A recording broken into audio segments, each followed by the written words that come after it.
इस खबर के प्रायोजक है मोबाइल बालाजी रानीपुर।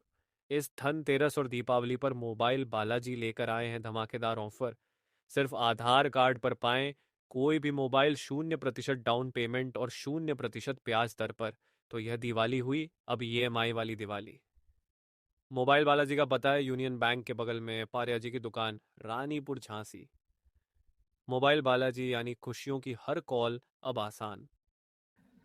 कस्बा रानीपुर में एक ऐसा विद्यालय है जो पिछले 60 वर्षों से लगातार संचालित हो रहा है और इस विद्यालय का नाम श्री महावीर जैन उच्चतर माध्यमिक विद्यालय है। इस महाविद्यालय में विगत कुछ महीनों से प्रबंध समिति और प्रधानाध्यापक के बीच खींचतान चल रही है, जो कि आज एक बार फिर देखने को मिली है।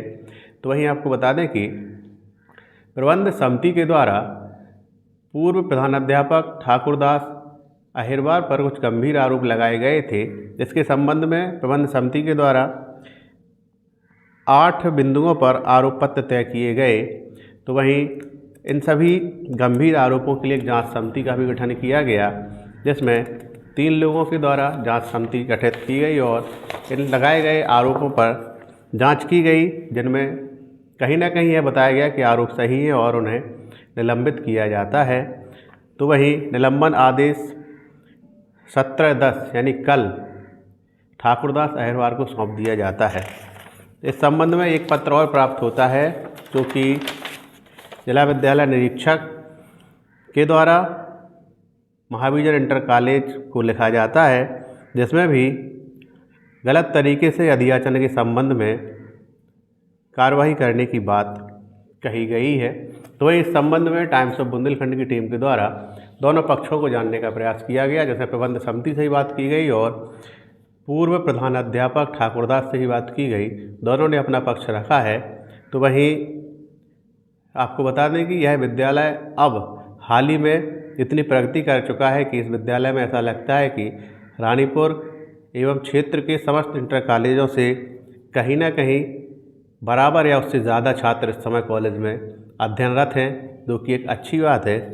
तो सुनिए और समझिए दोनों पक्षों की बात को, प्रबंध समिति का क्या कहना है इस मसले पर और पूर्व प्रधानाध्यापक ठाकुरदास का जिन पर आरोप लगाए गए हैं उनका क्या कहना है इस पूरे मामले को लेकर।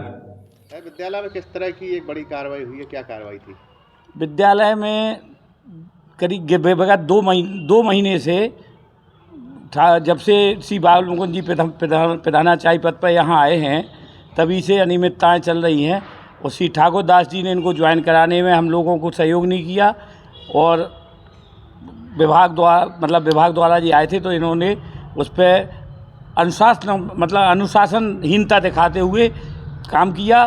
दूसरा, फिर हम लोगों ने इनकी जांच की तो इन्होंने बहुत ज़्यादा अनियमितताएँ दिखी हमको। तो एक जांच कमेटी बनाई गई अध्यक्ष द्वारा, जिसमें पूरे विद्यालय में हर चीज़ की इनकी जांच की गई, इनके खातों को खंगाला गया और इसी क्रम में इनके ऊपर करीब 31 लाख रुपए का गबन का आरोप लगाया गया है, जिसकी वजह से आज हम लोगों ने एक अंतिम निर्णय पर पहुंचते हुए, जो 2 महीने से हम लोग जांच कर रहे हैं, 3 महीने से, उस पर आज अंतिम निर्णय पहुंचते हुए प्रबंध कार्यकारिणी की मीटिंग बुलाई और उस मीटिंग में इनके ऊपर निलंबन की कार्रवाई की गई और हम लोगों को जिला विद्यालय निरीक्षक द्वारा भी इनके निलंबन का अनुशासनात्मक कार्रवाई करने का एक हमें लेटर प्राप्त हुआ, जिसके आदेश के हिसाब से हम लोगों ने इनके ऊपर निलंबन की कार्रवाई की गई और विद्यालय कमेटी द्वारा, अध्यक्ष द्वारा जो समिति की जांच आई है, उस जांच में भी इनके ऊपर इसी तरीके के आरोप लगाए गए हैं सदस्यों द्वारा और अध्यक्ष द्वारा। तो इसी की कार्रवाई करते हुए आज सभी पत्रकारों को हमने इसीलिए बुलाया था कि इनके ऊपर जो निलंबन की कार्रवाई की गई और आगे विद्यालय सुचारू रूप से चलता रहे, विद्यालय में कोई दिक्कतें ना आए, क्योंकि हमारा विद्यालय 60 साल पुराना है, इसलिए इनको हम लोग यहाँ से हटाना चाहते हैं। जिला विद्यालय निरीक्षक से यही कामना करता हूँ कि ये हम इनके ऊपर कार्रवाई करते हुए इनको यहाँ से हटाया जाए, इनकी निलंबन की कार्रवाई पूरी की जाए। विद्यालय में कुछ विवाद चल रहा है आपका और आपको निलंबित भी किया गया है, कई तरह के आरोप लगे हैं, क्या कहेंगे आप?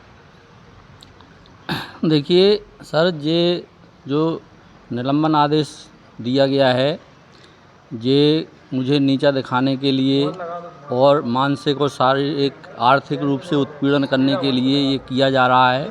सारा नगर जानता है कि ये विद्यालय हाई स्कूल था।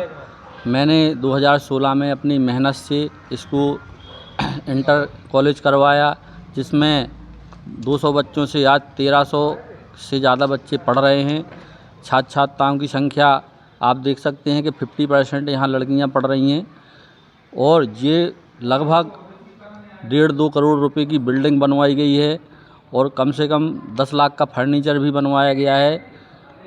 ये जो आरोप लगाए जा रहे हैं ये केवल नीचा दिखाने के लिए बनाए जा रहे हैं। मैं हर साल का हिसाब किताब प्रबंध समिति द्वारा उनके बड़े भाई जो आते थे हरीशचंद्र जैन, उनके पास पूरा 2024 तक का पूरा हिसाब है। 25 का हिसाब मैं देने के लिए तैयार हूँ, लेकिन प्रबंध समिति लेने को तैयार नहीं है, वो लेने को ना आई है। ठीक है, केवल मुझे उत्पीड़ित करने के लिए झूठे आरोप लगा करके गबन का आरोप लगाया जा रहा है, जो बेहद निहायत गलत है और झूठा है। मानते हैं आप इसको? जी बिल्कुल शुद्ध झूठा है। अब आगे आपकी क्या कार्रवाई होगी लीगल तौर पर? मैं लीगल तौर पे उच्चाधिकारियों से पत्राचार करूंगा और कानूनी कार्यवाही भी इसके संबंध में करूंगा। मेरी लड़ाई नियमित रूप से जारी रहेगी। मैं अपने जो अधिकार है और सच्चाई है, मैंने हरीशचंद्र जैन को कई बार हिसाब लेने के लिए बुलाया है। मैं तो यहाँ तक कि कहता हूँ कि जैन समाज का कोई भी आदमी आ जाए, मंदिर में खड़ा होकर कह दे कि ये झूठ बोल रहे हैं, तो मैं सारा पैसा जमा करने के लिए तैयार हूँ।